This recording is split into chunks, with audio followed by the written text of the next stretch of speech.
ALT를 보유하고 계신 분들이나 그리고 신규로 들어가시는 분들께서는 투자 포인트와 관련된 재료들을 한 번씩 확인해 주시면 좋습니다. 일단 투자 포인트 같은 경우에는 아무래도 경쟁사 대비 테스트 품목의 다변화가 차별성입니다. 이 말은 뭐냐면 반도체를 만들 때 이제 전공정이 있고 이제 후공정이 있잖아요. 관련된 테스트 업체들이 상장되어 있는 게 많아요. 그런데 거기에서 이제 테스트를 할 수 있는 품목이 좀 많고, 그리고 차별성을 둔 거는 바로 아래에서 좀 설명을 드릴게요. ALT 같은 경우에는 이제 비메모리, 반도체 웨이퍼 테스트를 전문적으로 수행하는 업체인데, 경쟁 업체 대비해서 테스트 품목이 좀 많다는 점이 이제 차별성을 주고 있습니다. 관련돼서 뭐 DDI, 뭐 CIS, 뭐 PMIC, 그다음에 MCU가 있는데, 사진을 보시게 되시면 그림 1번을 보시면은 이제 DDI부터 이제 MCU까지 관련돼서 이렇게 보실 수가 있습니다. 관련된 내용은 다시 아래에서 설명해 드리도록 할게요. 종속 회사인 AGP라는 회사가 있어요. 그래서 거기에서는 세라믹 기판이랑 이제 PCB 기판을 이용을 해서 CCTV 완성차에 사용되는 이미지 센서를 패키징을 하는데, 그 중에서 ALT가 이미지 센서를 성능별 그리고 등급별로 기술을 나누는 기술을 보유하고 있기 때문에 이미지 센서의 후공정을 일괄 서비스의 능력을 갖춘 것 또한 경쟁 업체 대비해서 차이점을 볼 수가 있다. 사진을 보시게 되시면 오른쪽입니다. 비메모리 반도체 후공정 토탈 솔루션이라고 해가지고 다른 경쟁사들도 물론 있기는 있습니다. 그렇지만은 이미지 센서 관련돼서는 이제 일괄적으로 서비스 능력을 갖춘 거는 ALT가 독보적입니다. 그래서 아래에서 또 추가적으로 설명을 드리자면은 ALT 관련돼서는 ALT가 국내 테스트 업체 중에 유일하게 갖고 있는 게 있습니다. 뭐냐면은 바로 IGBT 테스트라는 건데, 이 기술은 독보적으로 좀 가지고 있어요. 우리나라에서. 이게 사용되는 처가 이제 고전압 구동이 필요한 전기차에 사용이 됩니다. 그렇기 때문에 국내 완성차 업체들한테 긴밀한 협약이 좀 들어가고 있고요. 이게 뭐냐면은 초박막 웨이퍼 테두리를 이제 커팅하는 기술입니다. 웨이퍼 제가 그 전에 설명드렸죠. 원판. 이 원판을 테두리를 이제 커팅을 하는데, 이게 아무거나 이렇게 커팅을 하면은 수율이 굉장히 낮습니다. 그런데 이 기술로 인해서 기존 대비 원가를 절감을 할 수가 있고요. 효율이 증가가 되기 때문에 엄청나게 사용이 되고, 실적 기여도가 굉장히 높은 품목 중에 하나입니다. 그렇기 때문에 테스트 품목의 다변화와 차별성이 ATL의 주가적인 부분이 향상시킬 수 있다. 이렇게 보실 수가 있어요. 그리고 중장기 관점으로 보면은 실리콘 카바이드죠. 이제 실리콘과 이제 탄소로 이제 만들어진 반도체 화학 제품인데요. 실리콘 카바이드가 결국에는 이게 링컷 공정이라고, 그러니까 링컷이라도 하고 뭐 림컷이라고 하고 뭐 하던데, 링컷 공정 역시 향후에 전력 반도체 시장이 굉장히 중요하게 여겨지잖아요, 지금. 그래서 전력 반도체 시장 개화 시에는 반드시 수혜를 받을 수 있는 것도 매력적으로 좀 다가올 수 있는 게 ALT입니다. 네, 이해되셨나요? 네네. 현재 메모리 이제 컨트롤러와 결국에는 메모리 컨트롤, 그 다음에 어플리케이션, AP 등 고부가치, 그러니까 고사양이죠. 고부가치 제품들이 테스트 전용 라인을 이제 얘네들이 지금 현재 구축을 하고 있어요. 왜냐면 나중에 2025년부터 뭐 30년도까지는 결국에는 HBM도 나오고 뭐 다른 것도 고전력 반도체들이 계속 나오잖아요. 그렇게 돼버리면 본 사업 매출뿐만 아니라 향후에 하이엔드 제품 테스트 물량이 결국에는 증가가 되기 때문에 얘네들이 기존에 이 하이엔드 물량 증가로 인해서 이제 전용 라인을 이제 구축을 하고 있다. 이 말씀을 드리는 거고, 관련돼서 기본 본사업 그리고 하이엔드 테스트 물량 증가로 인해서 실적 성적이 기대가 되는 상황입니다. 네, 다시 한번 좀 종합적으로 좀 설명을 드릴게요. ALT에서 집중적으로 보셔야 되는 거는 바로 경쟁사 대비 테스트 품목 차별성입니다. 그 중에서 뭐 기본적인 이런 것들이 있고, 그리고 마찬가지로 이미지 센서 후공정을 일괄 서비스를 갖추고 있습니다. 그리고 또 하나는 국내 테스트 업체 중에 유일하게 IGBT 테스트를 가지고 있는데, 이거는 어디서 사용되냐? 전기차에 사용됩니다. 그렇기 때문에 국내 완성차 관련돼서 업무적인 협약이 당연히 있을 수도 있고요. 그리고 이 이유가 뭐냐면 기존 대비 원가 절감과 그다음에 효율이 증가가 되기 때문에 대기업에서는 솔직히 안 쓰기는 않죠. 무조건 사용될 수밖에 없고, 그리고 추가적으로 중장기 관점으로 보면 결국에는 실리콘 카바이드 기반 역시 전력 반도체 시장 개화 시에는 반드시 수혜를 받기 때문에 ALT가 수혜를 받을 수가 있다. 그리고 현재는 하이엔드 제품 테스트 물량 증가가 예정이 되어 있기 때문에 관련 테스트 전용 라인을 구축을 했다. 이렇게 보시면 될 것 같아요. 이해되셨나요? 그리고 아까 말씀드렸던 사진 한번 좀 다시 한번 좀 살펴볼게요. 일단은 얘네들이 그 ALT가 주 매출처가 좀 이제 보는 게 뭐냐면 바로 그 그림 1번에 네 번째입니다. 이 MCU 관련돼서 사진을 보면은 스마트폰, 그리고 자율주행, 그리고 스마트 팩토리, 여기에서 이제 매출적인 부분이 많이 나오는 게 바로 이제 스마트폰입니다. 결국에는 스마트폰이 뭐 갤럭시라든지 뭐 아이폰이라든지 결국에는 하이엔드 제품으로 계속해서 가고 있잖아요. 왜냐면 결국에는 하이엔드로 제품을 가야 이제 사람들이 소비 심리가 강해지고, 그리고 AI 시대에 맞게 결국에는 이제 하이엔드 제품들이 계속해서 나올 수밖에 없는데, 그렇게 나오게 되면은 결국엔 테스트를 무조건 해야 되거든요. 테스트를 안 하게 되면은 이제 반도체 효율적인 부분이 굉장히 낮아지기 때문에 테스트 용품을 무조건 사용할 수밖에 없습니다. 그렇기 때문에 여기에서 기존의 이제 삼성전자 매출과 지속적으로 나오고 있는데, 해외 신규 고객 확보가 결국에는 매출이 지속되고 있는 상황이라고 좀 볼 수가 있어요. 그리고 또 하나는 해외 이제 신규 매출처가 이제 계속해서 늘어나는 이유가 뭐냐면은, 아까 말씀드렸던 경쟁사 대비 후공정을 일괄 서비스를 갖추고 있다는 점. 그림에서 오른쪽을 보면은 반도체 후공정 토탈 솔루션이라고 나와 있죠. 관련돼서 일괄적으로 서비스할 수 있는 능력이 굉장히 높기 때문에 매출적인 부분이 계속해서 지속이 될 수가 있습니다. 그리고 이제 왼쪽에 보시면은 그림 1번에 이제 MCU 네 번째 보이시죠? MCU. 이 요게를 보시게 되시면은 메모리 컨트롤러라고 해서 이미 1월부터 올해 1월부터 풀 가동되고 있습니다. 그만큼 메모리 고성능이 이제 될수록 물량이 증가가 되고, 그리고 또 하나 HBM의 적층이 늘어날수록 결국에는 메모리 컨트롤러가 탑재가 증가가 되기 때문에 그거에 따른 테스트 수율을 책임지는 건 ALT밖에 없다. 이해되시나요? 네. 그러면은 ALT 이렇게 좋은 건 알겠어요. 그럼 단점은 없냐? 단점은 있습니다.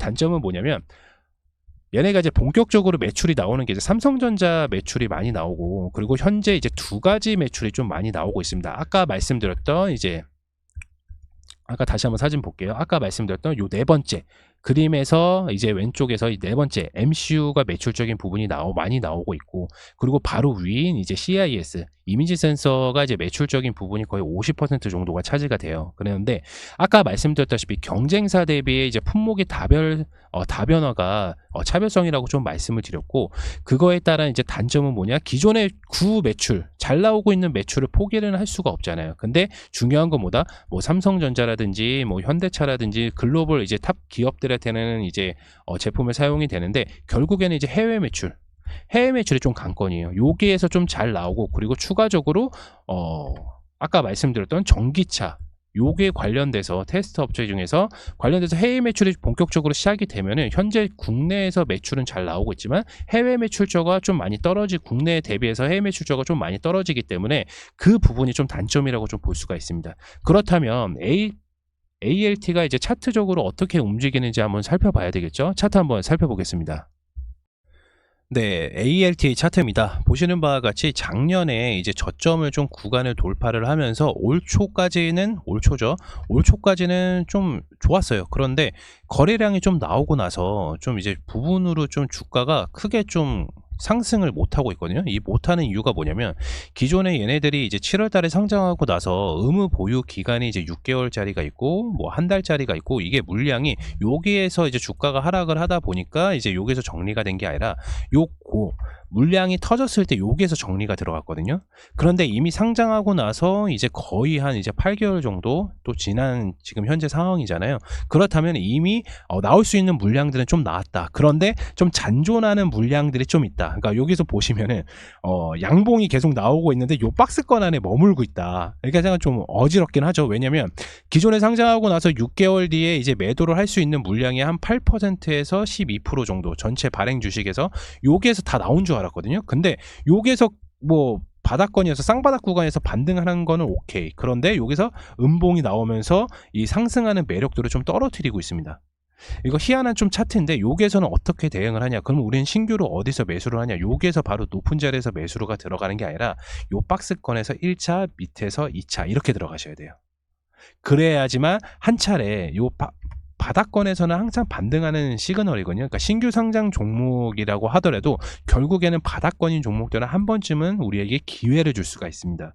그런데 물론 여기에서 오늘 뭐 양봉으로 마감을 했지만 다음 뭐 이번 주에 또 한 번 이렇게 상승을 할 수가 있고 아니면 조정을 또 이렇게 받고 상승을 할 수가 있어요. 근데 항상 제가 말씀을 드리지만은 앞전에 있는 이제 거래량이 많이 터져가지고 많이 높게 올랐으면 그만큼 큰 조정이 와요. 그런데 그렇게 큰 조정은 오지는 않았다. 생각보다 그렇게 큰 조정은 오지 않았기 때문에 현재 단기적으로 만약에 대응하시는 분들께서는 요 자리에서 1차적으로 들어가고 요 21선이 이탈하지 않는 선에서 요 박스권에서 1차가 들어가고 2차적으로 난 좀 장기적으로 가고 싶다. 그러면은 요 부분에서 2차적인 부분을 매수가 들어가면 됩니다. 그리고 해당 종목 역시 공모가 대비해서 지금 많은 크게 하락을 한 거는 아니고 어느 정도 좀 하락은 한 상태입니다. 그렇기 때문에 공모가 대비해서는 조금 더 높게 오를 수가 있다. 공모가가 얼마였냐면 26,000원이었습니다. 그렇기 때문에 여기에서 한 차례 정도 좀 저항선을 좀 많이 받았죠. 그런데 아까도 말씀드렸다시피 ALTL은 지금 현재 매출적인 부분이 뭐 올해 대비해서는 매출은 그러니까 전년 대비 2023년 전년 대비해서 2024년 총 매출은 뭐 한 20% 증가로 예상이 되고는 있어요. 왜냐하면 반도체가 이제 바닥권에서 이제 개선이 되고 있는 시점이기 때문에 매출적인 부분이 늘 것이요. 근데 중요한 건 뭐냐면 영업이익이 좀 많이 오를 거예요. 영업이익 자체가. 그렇기 때문에 현재 이 바닥권, 요 바닥권 밑으로 그 이상은 떨어지지는 않을 것이다. 왜냐하면 어느 정도 유지가 돼야 되기 때문에 유지가 되면서 주가적인 부분이 좀 안정화가 좀 찾아야 되거든요. 그렇기 때문에 우린 1차 매수 여기에서 들어가시고 단기적으로 대응하신 분들은 여기 들어가시고 그리고 좀 중장기적으로 가져가고 싶다 하시는 분들께서는 요 21선이 이탈되는 부분이 만약에 보이면은 요 부분까지도 약간 좀 지켜보면서 요 쌍바닥권까지도 만약에 이탈이 됐다. 그러면은 요 밑에 바닥권까지도 좀 기대를 해보셔야 됩니다. 이해되셨나요? 주식은 항상 말씀드리지만 영원히 올라가는 종목은 없고요. 그리고 영원히 떨어지는 종목은 없습니다. 대신에 ALT 같은 경우는 반도체 후공정, 앞으로 HBM도 그렇고 적층이 많아질수록 결국에는 이제 효율 문제가 엄청나게 커져요. 그렇게 HBM이 이제 엄청나게 비싼 건데 효율적인 문제에서는 후공정이 결국에는 수혜를 엄청나게 받을 수밖에 없다. 그렇다면은 주가적인 부분도 마찬가지로 여기까지는 내려올 수가 없다. 여기까지 내려온 거는 기존에 상장되어 있는 주식 의무 보유를 했던 주식들이 좀 이제 나왔다. 물량들이 좀 나왔다. 이렇게 생각해 주시면 되시고요. 관련돼서 이제 단기적으로 대응하시는 분들은 여기에서 1차적으로 매수가 들어가면 뭐 결국에 뭐 5%가 됐든 단기적으로 보시는 분들께서는 5%가 됐든 10%가 됐든 수익을 보고 나오시면 되고 중장기적인 부분에서 가져가시는 분들은 이 첫 매수가 굉장히 중요합니다. 그래서 1차 박스권 그리고 2차 박스권에서 매집을 하면 됩니다. 이해되셨나요? ALTL 같은 경우는 올해 영업이익은 작년 대비해서 엄청나게 좀 높아질 거고 매출액은 뭐 어닝 서프라이 정도까지는 아닙니다. 왜냐하면 아까도 말씀드렸지만 국내 매출이 지금 현저하게 좀 많이 높고 해외 매출 부분에서는 좀 낮기 때문에 해외 매출을 통해서 결국에는 성과를 봐야지만 ALT가 이제 뭐 단기 고점을 넘어서 뭐 3만 원까지도 엄청나게 큰 장대 양봉이 나올 수가 있겠지만은 아직까지 그런 상황은 아니다. 그리고 ALTA가 본격적으로 이제 수혜를 받는 시기가 언제냐면 바로 2024년 하반기부터입니다. HBM이 관련돼서는 누차 말씀드렸지만 2025년 그리고 아까 말씀드렸던 이제 실리콘 카바이드가 이제 격시나 이제 개화가 될 시에는 마찬가지로 개화가 될 시에는 엄청나게 크게 수급을 받을 수 있는데 아직까지 우리는 한 5개월, 6개월 정도가 남았습니다. 그렇기 때문에 단기적으로 대응하시는 분은 이 박스권 자리에서 매수하고 종목이 올라왔을 때 매도를 해주시면 되시고 중장기 부분을 가져가시는 분들은 이 하단까지도 좀 보시면 됩니다. 네, ALT 이번 영상에서 좀 알아봤고요. 관련돼서는 제가 영상으로 미리 올리기 전에 체험방에서도 항상 공개를 먼저 합니다. 그렇기 때문에 영상이 올라오는 속도보다 체험방에서 더 빨리 받아보실 수가 있으니까 체험방 입장 관련돼서는 지금 화면에 보시는 아래에 있는 번호로 문자 남겨주시면 저희가 체험방 답장 드리도록 하겠고 마찬가지로 저희 반도체 그리고 뭐 중장기 종목 그리고 스윙 종목만 저희가 안내를 드리는 게 아니라 좀 단기적인 성과를 볼 수가 있는 종목들도 우선 선별해서 안내를 드리고 있으니까 이 점 참고하시면서 체험방 입장 해주시길 바라겠고요. 이번 영상 ATL 마치도록 하겠고 다음 영상에서도 좋은 종목으로 안내 드릴 테니까 구독과 좋아요 한 번씩 눌러주세요. 네, 그러면 이번 영상 마치도록 하겠습니다. 감사합니다.